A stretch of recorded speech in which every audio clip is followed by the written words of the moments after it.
Hello जी, welcome to this video, this PIL cheat code series. तो इस PIL cheat code series में हम लोग अपना यूएन चार्टर आईसीजे खत्म कर चुके हैं। आज हम लोग वर्ल्ड ट्रेड ऑर्गेनाइजेशन करेंगे। ठीक है, तो वर्ल्ड ट्रेड ऑर्गेनाइजेशन एक ऑर्गेनाइजेशन है जो कि ट्रेड रेगुलेट करती है। ठीक है, global rules of trade, dealing with global rules of trade. ठीक, ये ट्रेड रिलेशंस दो कंट्री के बीच में मैनेज करने का काम हमारा करती है। ठीक है, अच्छा, अभी not a UN member but maintains strong relations with the UN. UN के साथ एक स्ट्रॉन्ग रिलेशन है डब्ल्यूटीओ का। ठीक है, डब्ल्यूटीओ सबसे पहले इसमें इंपॉर्टेंट क्वेश्चंस क्या क्या हैं, कितनी मेंबर कंट्रीज हैं, ये सब इंपॉर्टेंट हो गया। दूसरा इसमें इंपॉर्टेंट है डब्ल्यूटीओ में कि ये किसका सक्सेसर है, कि किसके बाद ये आया। तो पहले इसकी एक बॉडी थी जिसका नाम है general agreement on tariffs and trade, GATT, 1948। ठीक, तो आपको ये भी याद रखना है। उसके बाद फिर आपको याद रखना है कि इसने गैट ने कुछ यूरुग्वे राउंड्स करवाए। ठीक है, इनके टाइम पे राउंड्स हुए, तो मतलब मीटिंग्स हुई है। तो इन मीटिंग्स में 1986 से 1994 तक ये राउंड्स हुए। लास्ट राउंड में इसको डिसॉल्व करके, जिसको मराकेश एग्रीमेंट बोला जाता है, उसमें जनवरी 1 1995 में डब्ल्यूटीओ स्टैब्लिश हो जाता है। ठीक है, पहले गैट था, गैट के बाद डब्ल्यूटीओ आएगा। ठीक, डब्ल्यूटीओ के की प्रिंसिपल्स क्या है, डब्ल्यूटीओ का काम क्या है? तो पहली बात तो वो फैसिलिटेट करता है ट्रेड, गुड्स, सर्विसेज और इंटेलेक्चुअल प्रॉपर्टी में। उसके बाद वो प्रोवाइड करता है framework for reducing trade restrictions. कोई भी ट्रेड रेस्ट्रिक्शन हो तो ऐसा नहीं होना चाहिए, ऐसे फ्रेमवर्क को देता है, टैरिफ देता है, कोटा देता है, ये सब डब्ल्यूटीओ का काम है देना। Overseas independent mechanism for resolving trade dispute. अगर दो कंट्रीज के बीच में, दो मेंबर, डब्ल्यूटीओ के दो मेंबर्स के बीच में ट्रेड का डिस्प्यूट हो जाता है, तो वो डिस्प्यूट रिजॉल्व करने का काम भी डब्ल्यूटीओ करता है। प्रोहिबिट करता है discriminatory practice among trading partner, मतलब कोई भी ट्रेडिंग पार्टनर्स जो है, किसी भी टाइप के ट्रेड में कोई डिस्क्रिमिनेशन नहीं होना चाहिए, वो सब देख रेख करता है डब्ल्यूटीओ हमारा। ठीक है, अच्छा, अब ये सारे इसके की प्रिंसिपल्स हैं, वो तो ठीक है, समझ में भी आता है। अब इसके बाद हमारे लिए सबसे पहले तो जरूरी है यूरुग्वे राउंड देखना। तो देखो, इसमें आपको याद क्या क्या करना है, मैं आपको वो बता देता हूँ, कौन कौन सा राउंड आपको याद करना पड़ेगा। इसमें केवल आपको, अगर डेट की मैं बात करूं, पहला राउंड याद कर लो कि फर्स्ट राउंड कहां पे हुआ।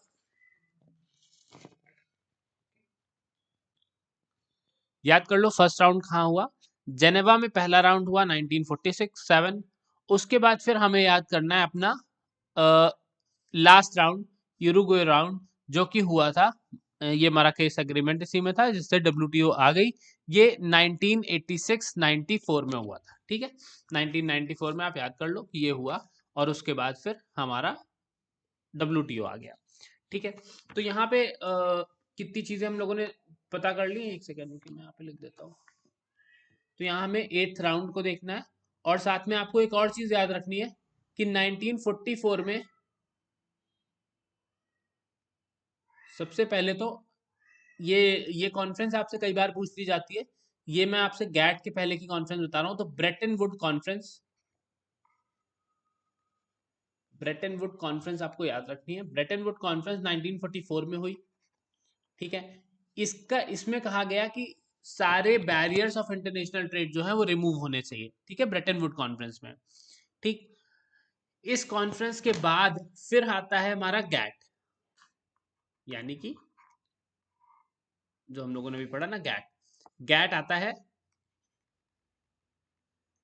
उसकी आपको डेट याद रखनी है, 30 अक्टूबर 1947, और इनफोर्स ये हुआ 1 जनवरी 1948 में। जनवरी 1948 में इसको इन्फोर्स कर दिया गया। ठीक है, और ये 14 अप्रैल 1994 तक रहा है। 14 अप्रैल 1994, 1994।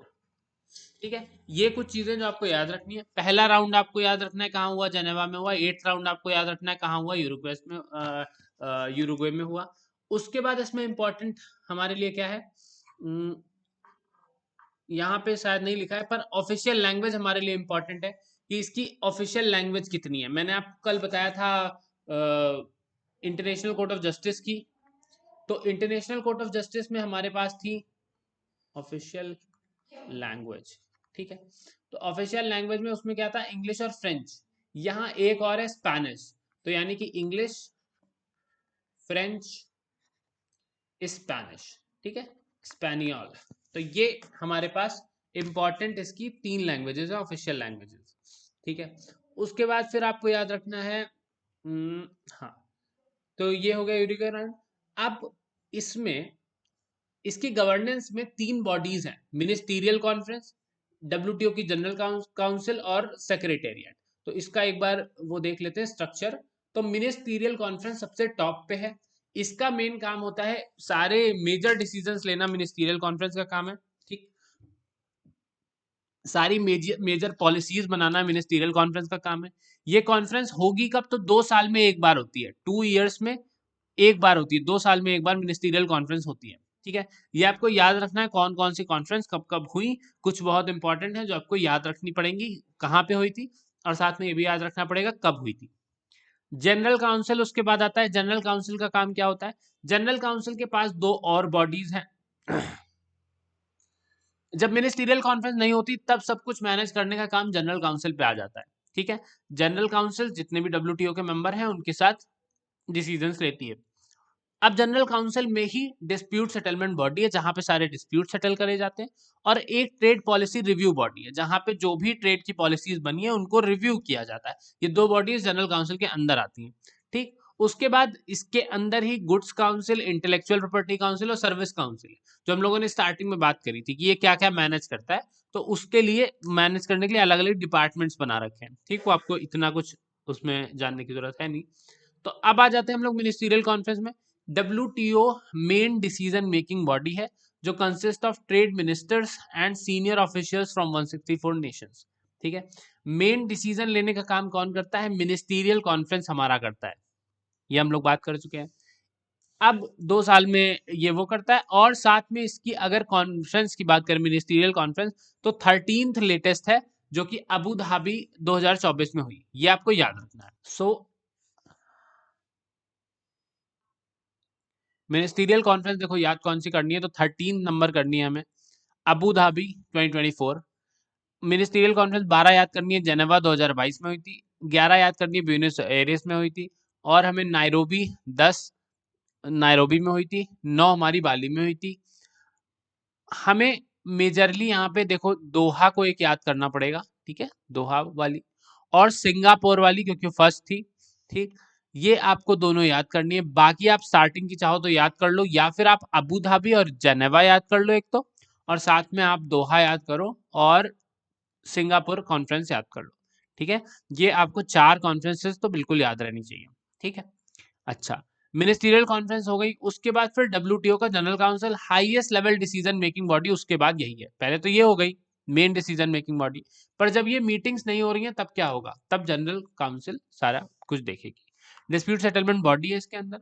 ये बॉडी 1995 में फाउंड हुई थी, ये डिस्प्यूट रिजॉल्व करने का काम करती है। Establish dispute settlement panels and act on their recommendation, उन पैनल्स पे ये वो करती है। इसी के अंदर एक अपीलेट बॉडी भी है, ठीक है, जो अपील्स को देखती है, ठीक। उसके बाद फिर आते हैं सेक्रेटेरिएट में। ये क्या काम करता है, ये काम करता है एडमिनिस्ट्रेटिव और टेक्निकल सपोर्ट देता है WTO बॉडीज को, ठीक। और साथ ही साथ ये जो हमारी डेवलपिंग कंट्रीज है उनको भी सपोर्ट प्रोवाइड करता है, ठीक है। ये मैनेज करता है WTO का बजट, WTO का जो भी बजट है वो मैनेज करने का काम भी सेक्रेटेरिएट का होता है, ठीक है। इससे ज्यादा आपको कुछ भी इंपॉर्टेंट चीजें नहीं है जो यहाँ पे याद रखने की जरूरत होगी, ठीक। तो WTO में इतना ही है। Thank you so much. मैं थक गया हूँ।